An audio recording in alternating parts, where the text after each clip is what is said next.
This is the Onion News Network, telling you what we want you to know.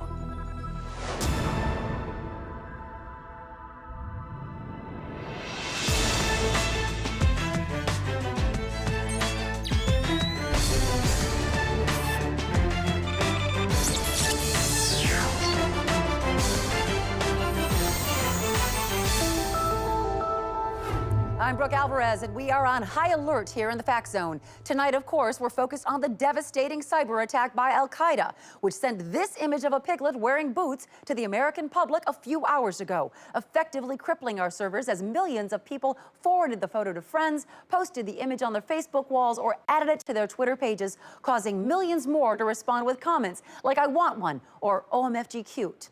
Police in hundreds of cities are struggling to maintain order in the midst of internet outages that are disabling traffic signals, ATMs, hospital databases, and hundreds of other services. Joining me now to help walk us through this is General Theodore Cotty from the Pentagon and Todd Grant from the White House. Gentlemen, thanks for taking the time to speak with us. Mr. Grant, did the administration have any advance warning on this, any chatter? Unfortunately not, Brooke. I was first alerted to the cyber attack at 4:51 p.m. today when a member of the National Security Council ran into my office with his laptop saying, "Oh my God, you have to look at this, it is so adorable." Now, General Cotty, how was Al-Qaeda able to pull off an attack of this magnitude? Well, our intelligence suggests their initial strike targeted a weak point in America's cyber defenses. 45-year-old stay-at-home mom Marianne Halberstroff of Jacksonville, Florida, who's been known to forward up to 12 chain emails and make over 40 Facebook posts about Farmville every day. So, the perfect target. Right. Within minutes of receiving the boot-wearing piglet from Al-Qaeda, she had sent it to more than 2,000 people, including her tropical fish-themed Yahoo group and everyone she was on the PTA with 6 years ago. Yes, thank God the piglet was not wearing a little hat, or the damage could be far worse. And how is President Obama responding to this attack? Well, as a defensive maneuver, he ordered the Pentagon to create a script that automatically loaded a photo of a nude elderly woman whenever the piglet photo was clicked on. Unfortunately, many citizens found it funny to send that to their friends as a prank. When we pulled it down, the nude elderly woman image was spreading 7 times faster than the piglet. All right. Now, Al-Qaeda claimed credit for the attack a few hours ago in a video released to Al Jazeera. Let's take a look at that.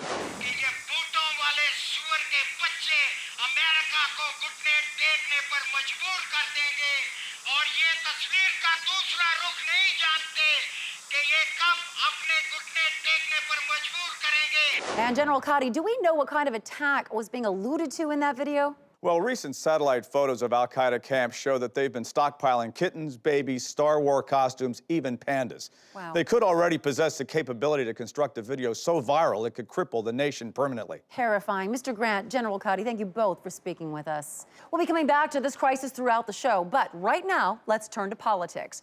This week, the Senate is yet again debating a new immigration reform bill, and that's what's in my sights today. Our legislators have worked on trying to craft a sensible immigration reform bill for years now, taking up thousands of man-hours, which is why I believe we should simply hire some illegal immigrants to write this immigration reform bill for us. It just doesn't make sense for American taxpayers to be spending millions of dollars a year on the salaries of congressmen and senators debating this issue, when we could get a couple of guys from Ecuador or wherever to bang out the bill for about $6 an hour. President Obama, listen up. All you have to do is get a truck, drive down to any big hardware store, pick up a few guys from the parking lot, then drive them back to the Capitol building. Give them some paper and a pen and maybe a glass of water. Let them do it. These guys do good work, I promise. All right, now it's time for a tragic update in the story of Luke Unger, the 16-year-old from Wilmette, Illinois, who disappeared last week. The search for Luke ended today after authorities discovered his body floating face down in a local bathtub. 42-year-old Pete Dufresne, who lives near the bathtub, told reporters he spotted the teen lying motionless in the water and quickly called police. I was just passing the bathtub on my morning walk from the bedroom to the kitchen, and at first I thought it was a log or something, and when I got a little closer, I saw that it was a person. Poor kid. He put up a hell of a fight. I mean, from the looks of it. While authorities have been unable to determine why Unger's severely battered body was completely naked, they are speculating that he had been partying out by the bathtub and fallen in. He was then unable to swim out of the bathtub as his hands and feet appear to have gotten tangled very tightly in some rope.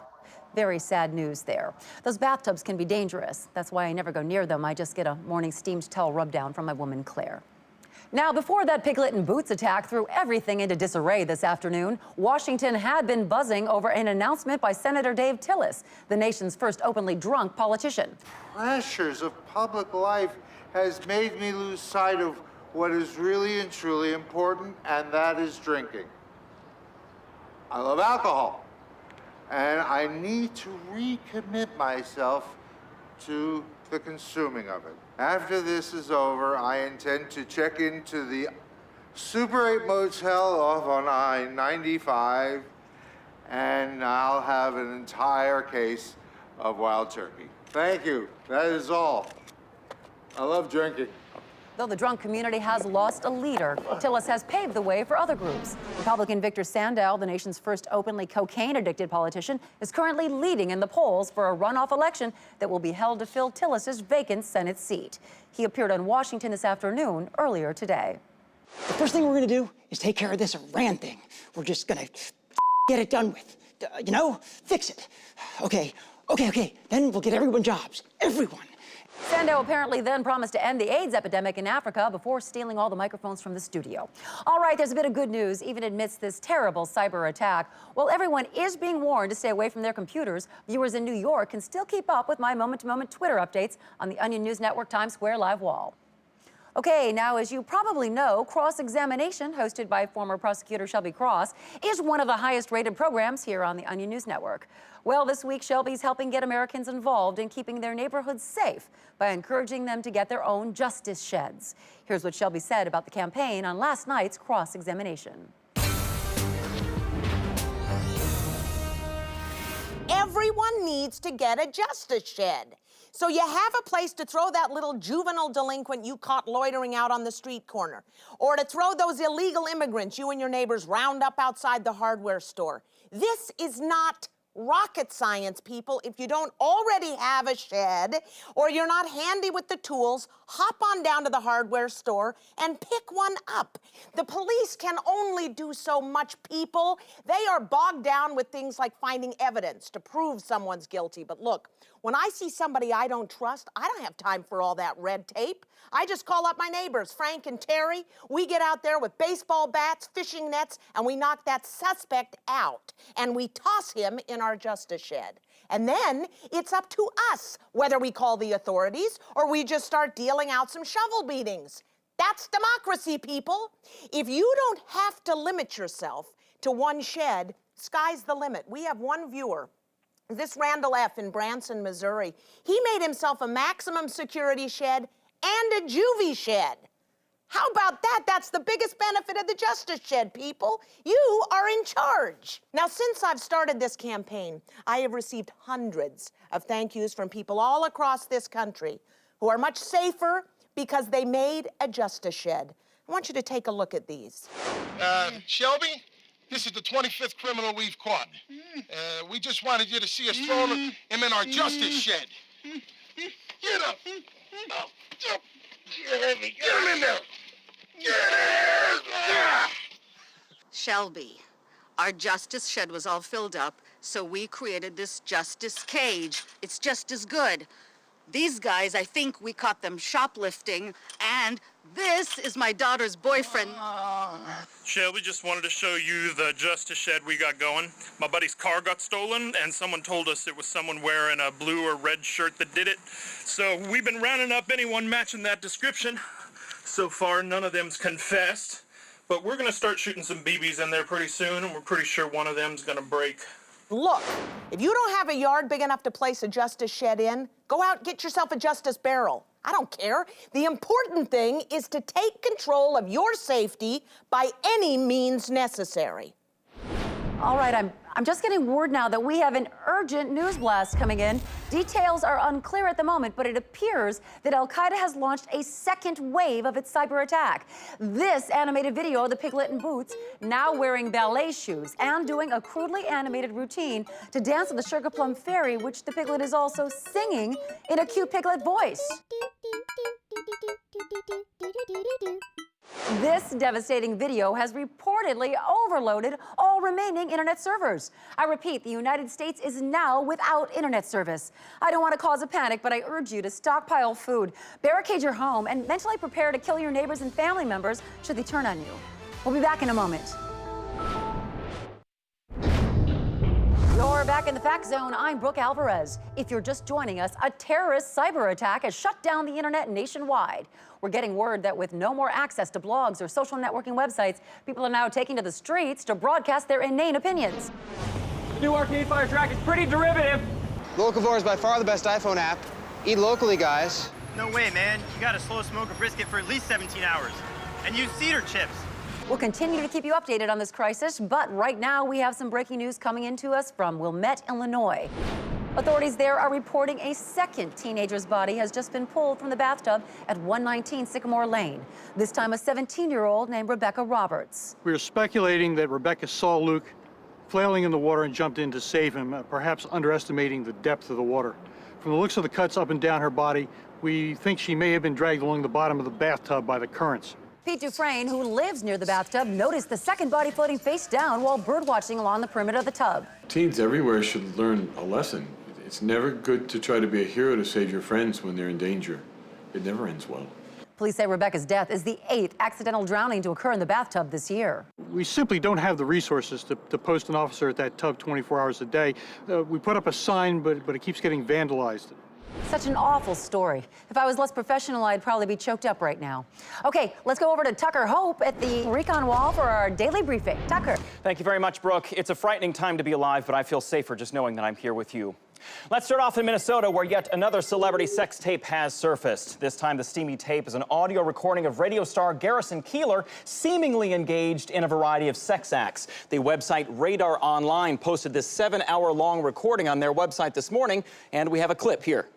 All these fresh things coming out of the garden, the rhubarb are ripe, and people picking rhubarb now for weeks they've been, and strawberries.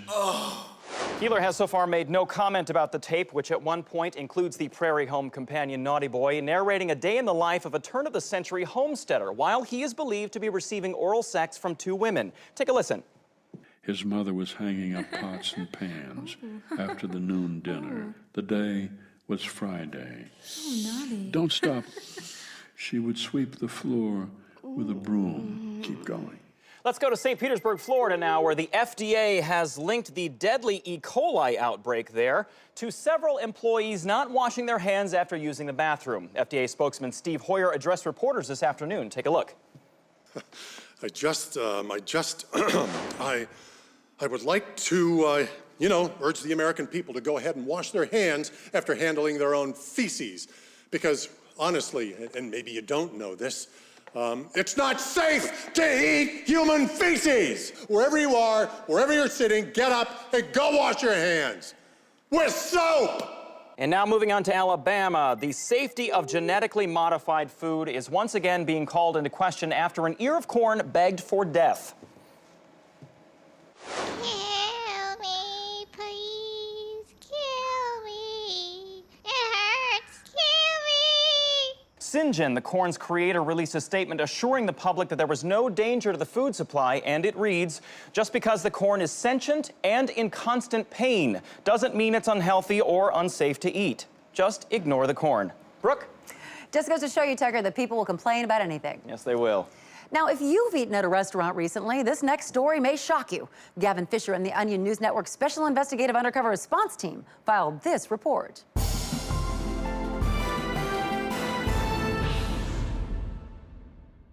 Every day, millions of Americans eat out at restaurants where seemingly nice waitresses charm and enchant them with their warm smiles and playful small talk. But are these waitresses truly nice, or are they using their feminine wiles to manipulate you, the customer, into leaving larger tips? We decided to put one subject to the test, Lindsay Kolb. Lindsay happens to work at the cafe I frequent often. She always appears to be exceedingly attentive to me and consistently remembers the way I take my coffee. But does that mean she thinks our relationship is special, or is this how she treats every customer who sits at one of her tables? The Special Investigative Undercover Response Team decided to find out. Our surveillance team installed dozens of hidden cameras inside the restaurant to gather as much data as possible. When I entered the restaurant, Lindsay seemed eager to see me. Hey there, you're back for more torture. What torture? The food. Oh, a joke. But when I took a quick reading of her body temperature using the Seared heat meter, it was not elevated like mine was. Our body language analyst informed me later that the way Lindsay casually clasped her hands in front of her was indicative of sexual interest. However, just 11 minutes after taking my order, Lindsay reproduced the same posture for this person, as well as this brutish-looking truck driver who managed to stall her at his table for a full 22 seconds longer than me. Confusing? Yes. Very, very confusing. We finally decided to deploy 2 undercover operatives to infiltrate the staff and procure concrete data on the matter. Hey, do you know that customer out there with the blue shirt on? Yeah, Gavin. He's a regular. I think he's into you. You like him? Who are you? Are you new? Where's Tom? I'm Tom. Clearly, she was stonewalling us, so we decided to follow Lindsay to her home. After rendering Lindsay unconscious with a powerful sleeping gas we pumped in through the heating vents, our Seared team found no clear evidence that she had a husband or boyfriend. We'll keep an eye on Lindsay and her type until we find out why she won't return phone calls when she's not seeing anyone. For the Special Investigative Undercover Response Team, I'm Gavin Fisher. Thanks, Gavin. We're getting an update now on the cyber attack on America coming into the Fact Zone Live. Police are now attempting to control the crowds gathering in major urban centers by using lasers to project the Piglet and Boots image onto buildings and clouds. The cuteness of the Piglet is stunning the majority of them into a silent stupor. And now we have our Fact Zone quick poll question of the day, asking whether you think the St. corn should be granted its wish to die. All right, the Fact Zone will be back in a moment.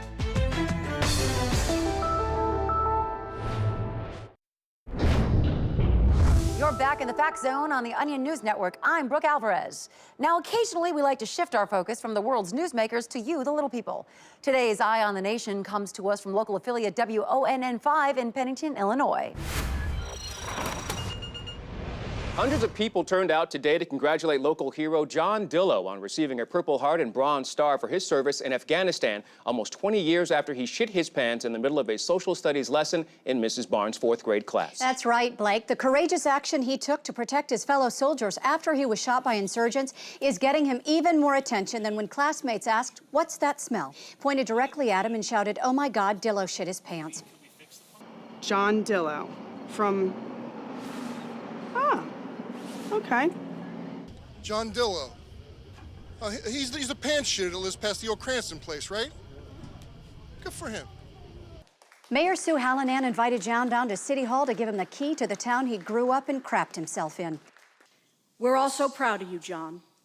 No one would have imagined that the little boy who had to carry his underpants in a plastic bag and borrow a pair of old gym shorts from the nurse would accomplish so much. But John isn't just a respected soldier.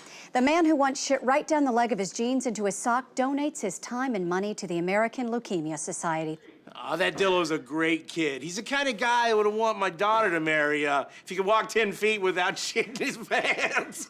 Despite his injuries, Dillo says he's eager to get away from Pennington and go back to the fight. Well, congratulations, John Dillo. I know we'll see you shit out some great things in the future. Hear, hear. Amazing. That John Dillo is such a hero. I had to tweet a compliment about him. All right, we have another story out of Wilmette, Illinois, where 2 teens were dredged out of a bathtub earlier today. The bodies of 22 local teens have just been discovered in a basement less than 30 feet away from the perilous bathtub that claimed the other 2 lives. From the looks of the remains, police believe the high school students were spelunking in the underground area, lost their footing, and got stuck down there with no way of getting out. Concerned citizens are urging teenagers to exercise caution if they find themselves in a dangerous area like the basement of 119 Sycamore Lane. Well, if teens want to hang out, they should choose a safe place to hang out, like maybe the bedroom of 119 Sycamore Lane. I mean, they have soft cushions there and carpeting. Very, very sad that these teens' deaths weren't caught on camera. Would have been great for all of us. All right, Tucker, are you ready to take us back in history? Ready, willing, and able, Brooke. Today, we travel back to a time when dancing wasn't just something you did when you were blackout drunk at your girlfriend's cousin's wedding. If you were a young hep cat on this day in history, 75 years ago, chances are you were doing the Lindy Hop, a dance that finds its roots in the virulent anti-Semitism that was all the rage at the time. Named for the Nazi sympathizer Charles Lindbergh, the Lindy Hop was originally invented as a way to terrorize Jewish shop owners. Dwayne Willis was young enough to see the dance's birth firsthand. Oh, sure. Well, you grab your best girl, go down to the kosher deli with your little Victrola and start swinging around in the air till you're destroying everything in sight. After the dance spread to dance halls and big band clubs, dancers started developing new moves to express bigotry toward Jews. Some of the most popular steps at the time were the fret, the money counter, and of course, eating babies. Eventually, the Lindy Hop waned in popularity, but this little dance with burning hatred at its heart will always be a part of American history. Brooke. Thanks, Tucker. The world outside is harsh and foreboding, so stay right here in the Fact Zone. After a week-long search, 20-year-old honors student Melissa Clark has been found dead, brutally murdered by... Hey, I found the body of the missing sorority girl. Let's do the autopsy. Yeah. The Onion News Network News Patrol. Now you've got all your favorite characters. Look at this. Cool. Right in the palm of your hand. I'm gonna run a marathon with no legs so I can inspire others. Now with pundit figures. It's all a symptom of loosening morals in this nation. And introducing the remote-controlled 2004 hatchback. Perfect for your mom who drowns her kids in the trunk of her car playset. Awesome! Onion News Network News Patrol action figures. Get the facts and the fun. There you are. I was getting worried. We have a new development on the cyber attack on the nation coming in now. Apparently, Al-Qaeda has just apologized to the American people for the attack. That's right. Al-Qaeda has sent an e-card to major news outlets, and Tucker has it here over on the recon wall. That's right, Brooke. I have it right here. Looks like it says we're sorry, and let's take a look inside. Some babies. A lot of babies. Yeah. Oh. And I think that there might be a video attached.